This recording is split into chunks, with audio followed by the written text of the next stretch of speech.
So I still have a couple videos on the way, but I was thinking about this last night and just want to see what everyone believes, what you believe. I guess to sum it up, there's a larger conversation going on surrounding the Ohio train disaster and if they are connected to something more. While we are pretty much still in the dark in relation to the true ecological damage there, we had a few other strange coincidences pop up. One subscriber of the channel informed me of the BlackRock and Vanguard connection, which I guess could be both strange or ordinary, depending on how you look at it. I mean, they pretty much own everything, so really, we could have guessed that they were tied to this in some way. However, I do still find it to be relevant, as naturally there is always some sort of connecting thread between BlackRock and various programs or disasters that, in a rather suspicious fashion, well, it leads to a variety of Agenda 2030 or Great Reset targets. All a coincidence, I'm sure. Now the overall discussion, I suppose, surrounds the various possibilities. Is this an example of our widespread confirmation bias? Finding examples of situations to fit whatever preconceived notion we have. There's a lot of people running out to defend the establishment with lines like this. 1,000 train derailments happen every single year. This is nothing new. Okay, maybe. But when it's stacked up against everything else, I think it paints a picture, a certain kind of picture. So I guess that leaves us with the last few options being put forth. Are these deliberate acts by the US establishment in some attempt to, maintain power, to be able to move forward with their Agenda 2030 plans? Or could it be a reaction from our involvement in the global war? Through us sending weapon systems into Ukraine, providing training, intelligence support, us actively pointing out targets to strategically hit, and, of course, the news of the Nord Stream sabotage. Well, did that provoke a response from either Russia or China? Some sort of asymmetrical warfare. I don't know, but in regards to the question that it could be a deliberate act from the US government, well, I wouldn't put it past them. Because I'm beginning to think that they see their control beginning to wane, their great reset beginning to flutter away, their grand plan being burned to ash right before their very eyes. One quote-unquote coincidence that alludes to this is the fact that a few weeks before the train derailed, the city, East Palestine, started pushing a new digital ID platform, and I quote, "The MyID program is ready to roll out in East Palestine. It's a medical information system that helps first responders provide care. MyID provides wearable devices or key FOBs that have QR codes. Emergency responders use a camera phone to access important medical information," end of quote. And we have a clip here as well. Columbiana County coverage now, and East Palestine is known as the place to be. It's way ahead of the curve on a program to provide better treatment for anyone in the event of an emergency. I learned how it works and how it could help everyone in East Palestine. MyID provides quick medical information for emergency responders. Darlene Chapman is the outreach coordinator for this project, and she's an EMT. If they're in a situation where they can't tell us or they don't have any family around, this is something that would make my life easier. MyID works by taking a camera phone and pointing it at a QR code. It provides valuable medical information such as allergies, breathing difficulties, or other conditions, so you get proper treatment and care. If anybody sees the QR code, you'll be able to scan this and get the information. So it helps that person, not necessarily just here, but anywhere in the nation. There are a few options for MyID: a bracelet, key fob, necklace, or attachment on your watch band. You can choose the one which fits your lifestyle best. That's up to you. Orders will start in January. The fire department has already collected $5,000 in donations to help. That's our ultimate goal. We want to be able to give this for free to the citizens and provide them with that extra layer of care so that we can better treat them. The offer includes Unity Township, which is served by the East Palestine Fire Department. These items cost around $20 each. You can even buy it for yourself. The fire department is hoping you'll be willing to wear it. My goal is to have 100% of our residents and the citizens we serve in the township to have one of these and be working with them to make sure that we can treat them better and provide the best service that we can. There's a 3-year plan to get MyID going across the village and make it available to all 4,700 residents. Now, we do have a quote from someone who lives in that area, and I found this to be rather interesting.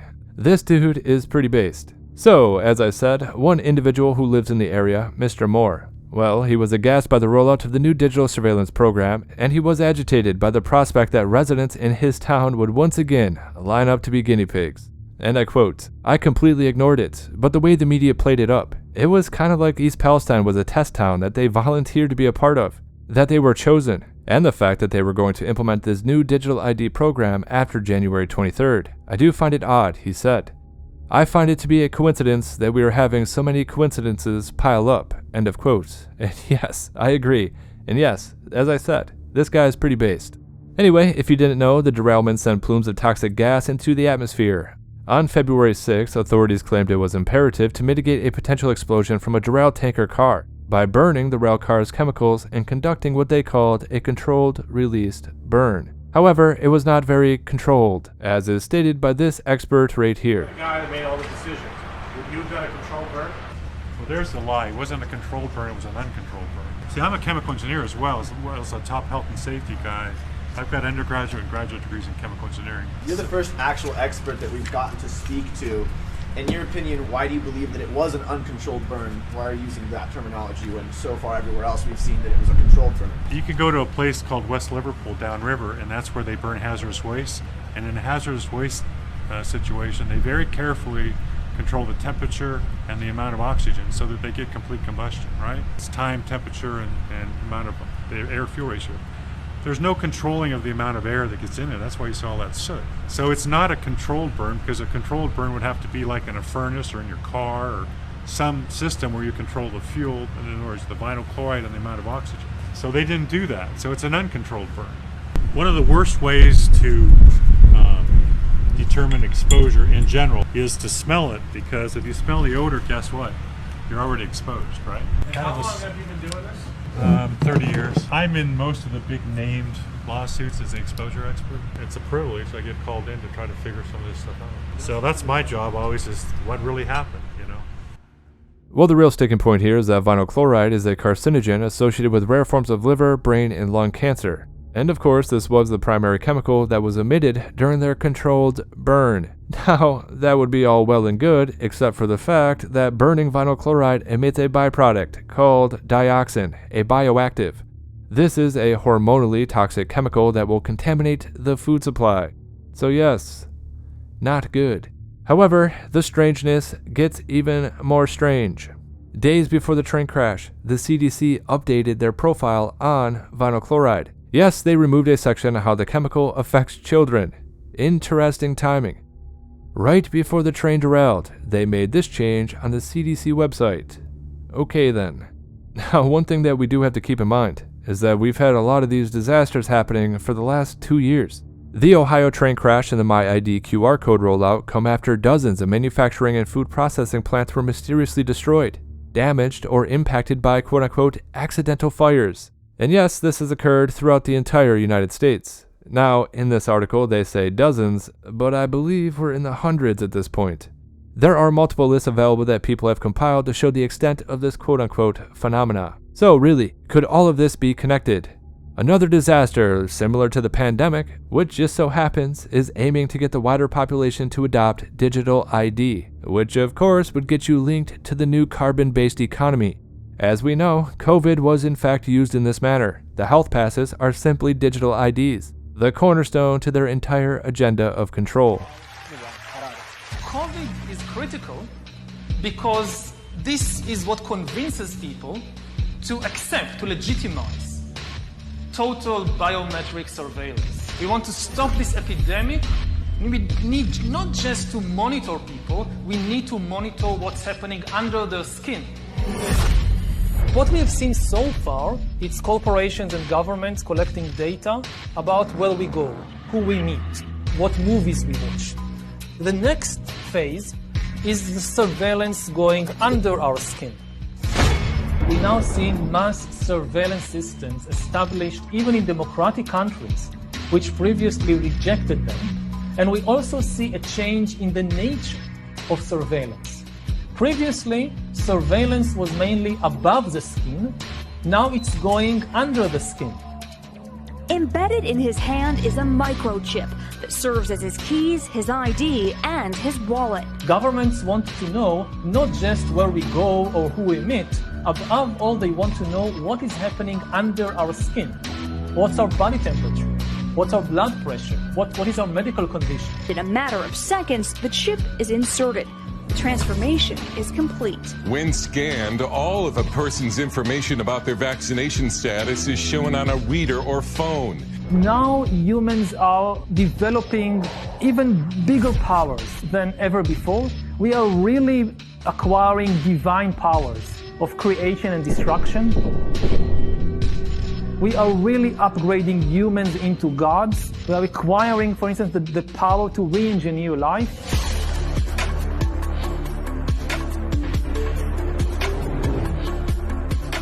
Humans are now hackable animals.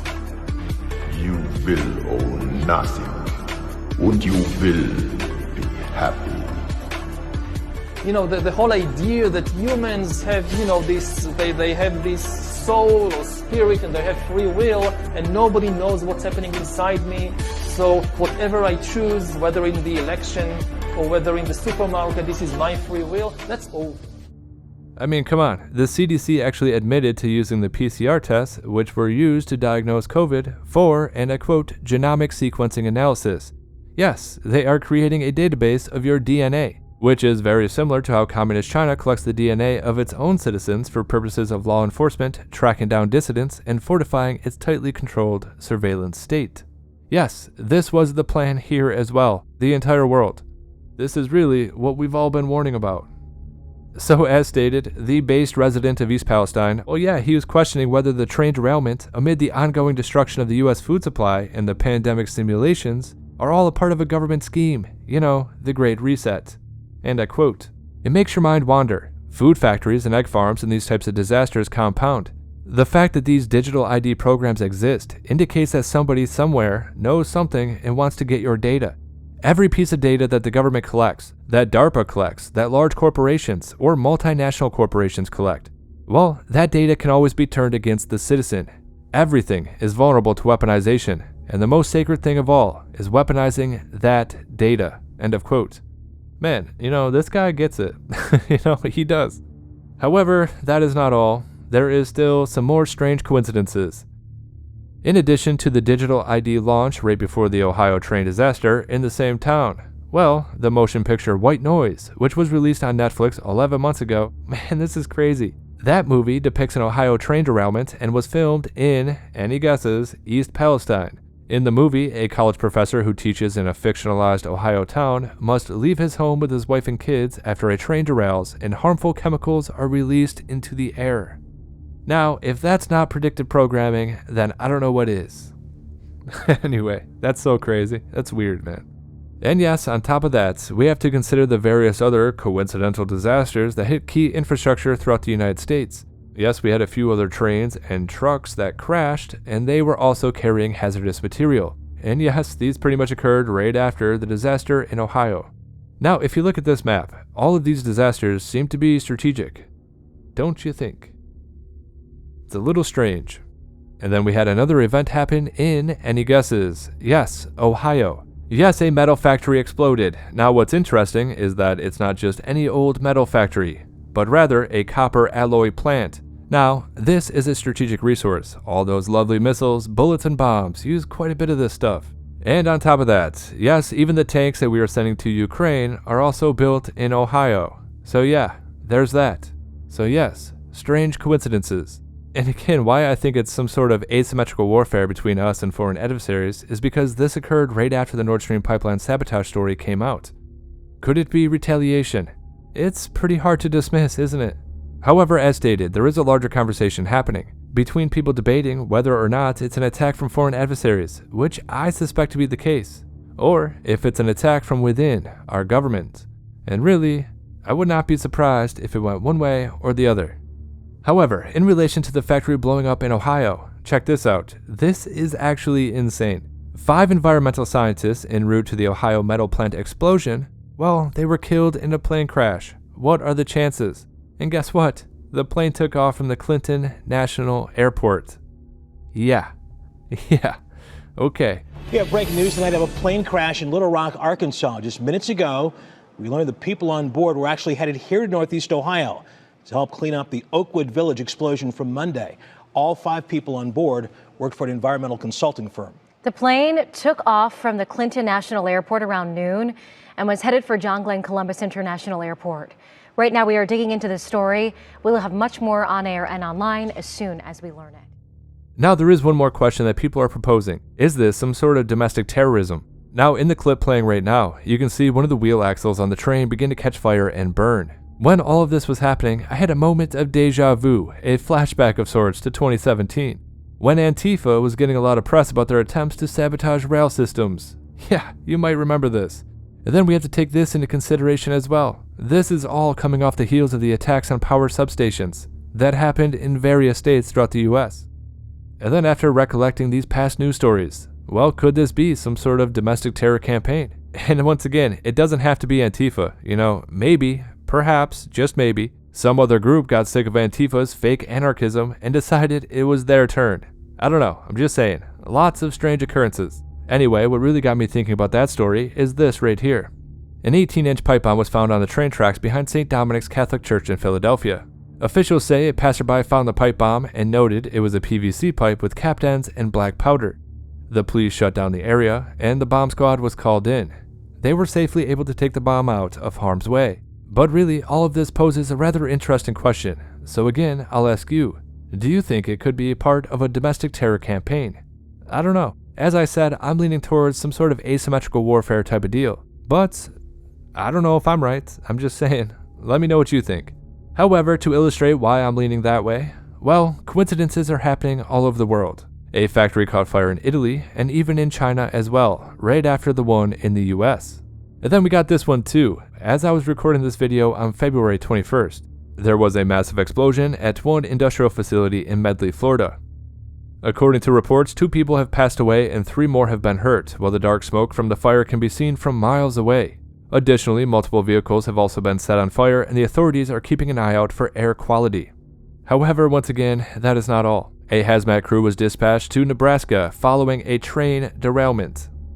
Now, the interesting part to this one is that 12 train cars are off the track, and this is the 3rd derailment in the same location within the past 6 months. And so they are currently investigating, so we shall see what comes of this. And so from there, we had to turn to West Virginia. Now on top of this, we had some sort of situation occur with some kind of uranium spill. I didn't look into it too much because apparently it was resolved rather quickly, but I know for a fact that I'm forgetting to add a few other events that took place kind of like this. There has been a lot of quote-unquote disasters in quick succession. Chinese spy balloons consistently flying over the U.S. as green lasers from Chinese satellites are spotted over Hawaii. Food production facilities up in flames, egg production sabotaged, fuel pipelines causing statewide emergencies, power grids attacked. All of these multiplying and alarming occurrences consistently relegated to independent reporting. Boy, next they'll be coming for the water. Oh, wait, they are. Less than a month into the Biden administration was also a highly sophisticated attack on the water supply outside Tampa. Pinellas County Sheriff Bob Galtieri says a water treatment plant operator first noticed the remote access hack. The bad actor increased the amount of sodium hydroxide or lye in the water supply from 100 parts per million to more than 11,000. This type of activity and this type of hacking of critical infrastructure is not necessarily limited to just water supply systems. It can be anything. Oh, there was hundreds. Russell Murphy is referring to the fish now belly up in Leslie Run. He and his wife noticed them last night, barely 48 hours after the fiery derailment 5 miles away. We basically nuked a town with chemicals so we could get a railroad open. More than 250 trains have derailed in just the last decade. Half of those contained hazardous waste. 2 more train derailments were just added to the pile in Texas and South Carolina. 10 days prior, the controlled burn of vinyl chloride in East Palestine, Ohio, contains the foul stench of the corporocratic disregard for human life at the very least. Vinyl chloride is very hazardous and very flammable. The other thing about vinyl chloride is that it boils at 8 degrees Fahrenheit, so it's shipped in its liquid form, meaning that when these trains crashed and these started leaking, they weren't just leaking liquid, but they were spewing boiling gas. There's maybe 1 million pounds of this toxic chemical spilling into the ground and also boiling off into the air. Of the many byproducts of burning vinyl chloride, one of them is hydrogen chloride. Hydrogen chloride's really unstable and latches onto water, like just water vapor in the atmosphere. Strange coincidences indeed. But yes, I would really like to hear what you think. Is this just our confirmation bias? Are these all coincidental? Is it coming from within our government itself, which I would not put it past them? Or is it a domestic terror campaign? Or perhaps is it asymmetrical warfare being perpetrated by our foreign adversaries? So yes, please let me know what you think, because your guess is as good as mine. But yes, I am sure strange coincidences will continue to occur. So stay tuned for the next video. It should be out in a few days. This was just something that, I was thinking about, and I want to see what you think. But anyway, once again, this is HelioWave. If you like the content, like, comment, and subscribe. Share the video if you want to. If you're in a position to, consider subscribing on Locals or Subscribestar. As always, make sure you disobey those true fascistas, and yes, I do hope you have a good night.